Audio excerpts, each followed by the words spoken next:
Yo, what's up, everybody? Welcome to another episode of Back in Business, episode 5 or something like that.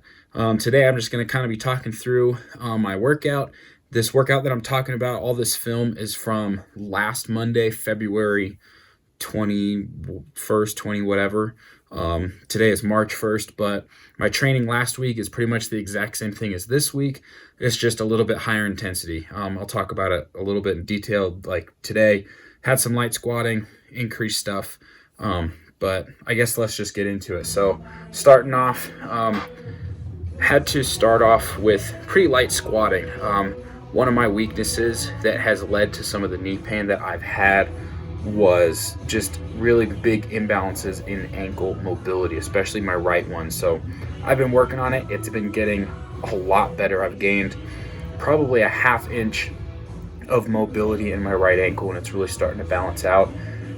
Usually almost every day I'll do 3 rounds of ankle mobility on my right and only 1 on my left.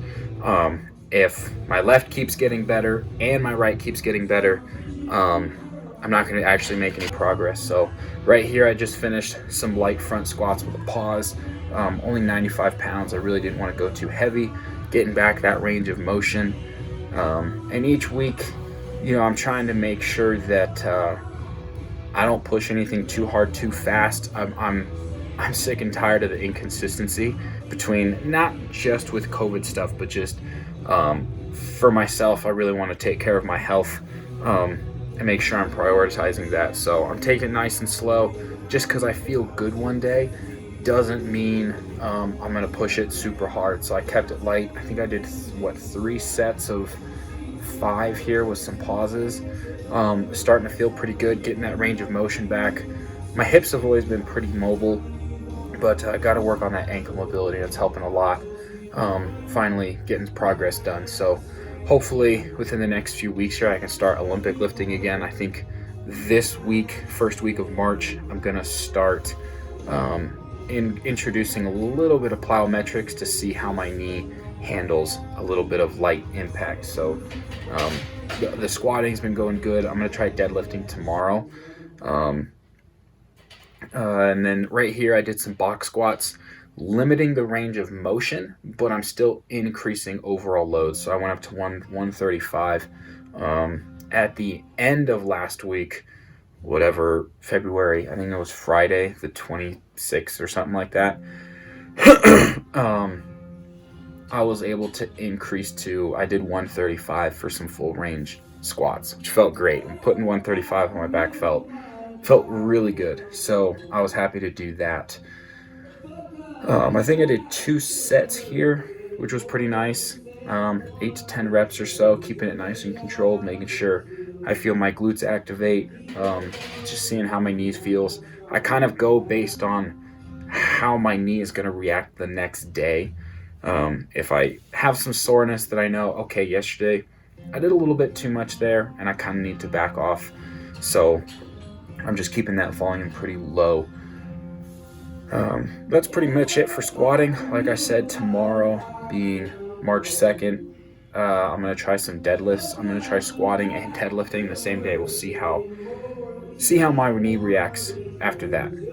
But after this, I moved into bench pressing, kind of to go along with what we had talked about in our podcast that just released. Go check it out. Awesome podcast. We talked about warming up. And one of those things you'll notice here as I warm up every single set, the way that I start is the same. It's the exact same thing every single time.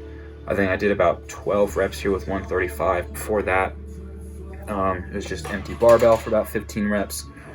But you notice something I always, every single rep, like right here, I'm going to lean forward and I kind of let some air out, feel my back relax. And then as I come back, I'm getting really tight as possible. And I'm actually pushing my back into the bar right here when I lift my hips up, get nice and stable, bring my hips back down, make sure I'm nice and tight. Sometimes when I'm warming up, like with this 225, I think I did another set of 225 just because I felt like my shoulders needed it. In between that, I did 1 set of probably face pulls or something. Today was pretty similar. So again, this footage is from last week. I was working up to a bunch of heavy doubles. And this week I did a bunch of heavy singles. I think I got up to 300 for 3x1. And then this was, what did I do, a 3x2 or a 4x2? I think I got up to 295 or something. Benching last week definitely felt better than this week. I think I'm ready for a deload week. Next week, my shoulders are starting to feel it, just the accumulating volume. Yeah, my hips came up a little bit on that one. But other than that, it's feeling good. Programming for Grant is going really good. It's pretty similar, heavy lifting earlier in the week and then lighter lifting later in the week to kind of help taper that. Using a lot of variation, getting ready for a meet in May that I really hope to visit him. That was a solid. Ooh, grind it. Got that one up. I think I went back down because that was a higher RPE than it was supposed to. I wanted to hit like an RPE 7 to 8, and that was definitely up there. So I went back down a little bit, control the ego, and it kept working. Today, 300 didn't move quite as fast as I wanted it to. I wanted it to get to 315, but once I tried 300, my first single, I knew, like, you know what, don't go up because then you're going to fail on that set and you're going to be really tired. So that's one of those things that you'll learn over time as you get better with it. It's finding what works for you, finding how your body is going to react to certain training. I think this might have been one of my last singles here. Most of this was a push day. I think after my benching, that was a good single. What was that, 280? I think I went up to 285 on this one. Sorry if I apologize, I'm kind of thinking all over the place as I'm watching this. But yeah, most of my Mondays are kind of a push day. Eventually I'll work into full heavy push days where squatting and benching is heavy. And then Tuesday is going to be more of a pull day with deadlifts and a back workout. But even though I'm doing pull-ups right here as a push day, it's not something that's just going to be so fatiguing that I'm going to get burnt out. I think this was my only pulling exercise, and the rest of it was a bunch of push work. So the thing that I like with pull-ups, trying to get better at them, don't use being a big person as an excuse. That's a really bad excuse. You just need to do it. I've been getting better at it.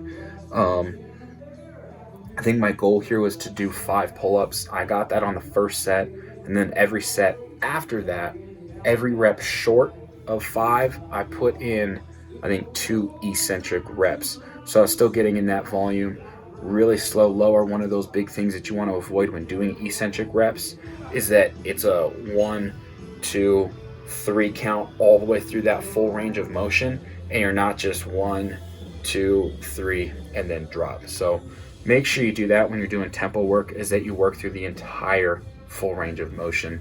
Got in some heavy volume with some military presses here.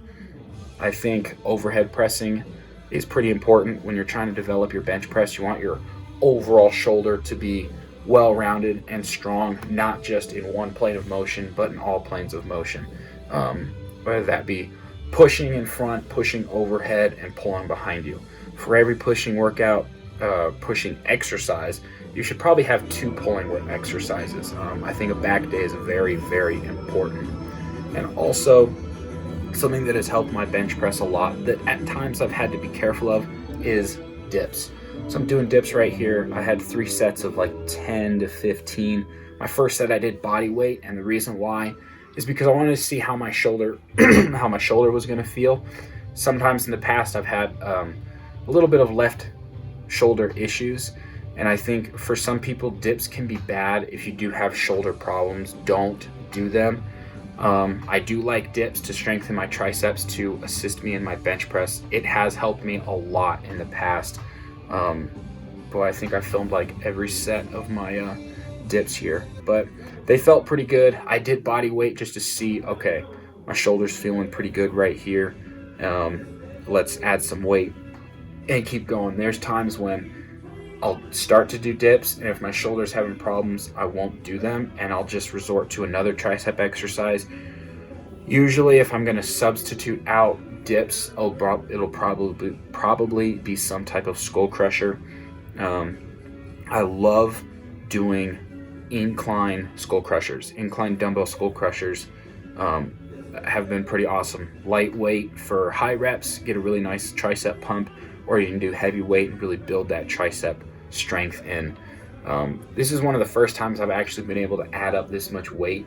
I think in total with body weight and the plates that I added, it'd be 265. So I'm proud of myself for being able to do some heavy dips. I wish my pull-ups were better, and I'm working on it. So this was my last set here, really feeling a burn, try to get that full range of motion. And like I said, if you do dips or you have shoulder problems, avoid dips. You're really putting your shoulder in a not the best position, especially if you're not quite yet strong enough to do them.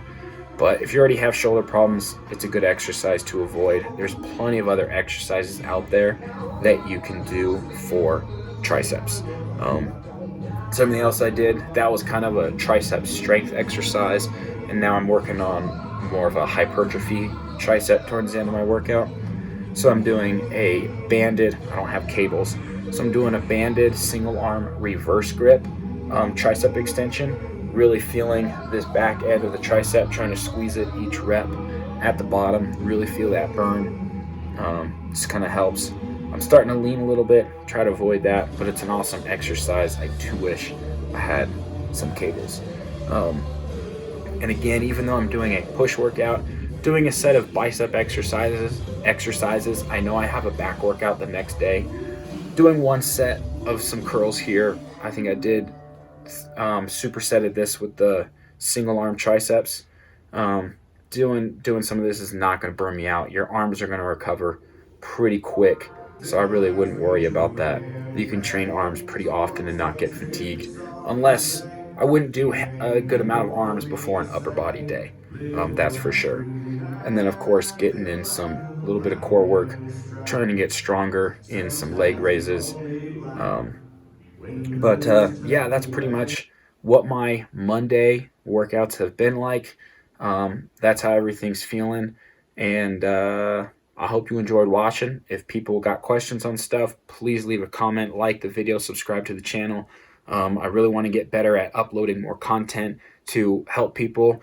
Stay tuned over the next couple weeks because going to be releasing an intro to Olympic lifting program. And I didn't want to release it today, being March 1st, because I don't have content available for people to refer back to exercises and things like that. There's a lot of content I want to film so that people can do the exercises properly. And it's going to help me get back into Olympic lifting as well. And I'm hoping to do that in the next few weeks here. So I hope you enjoyed the video and have a great day.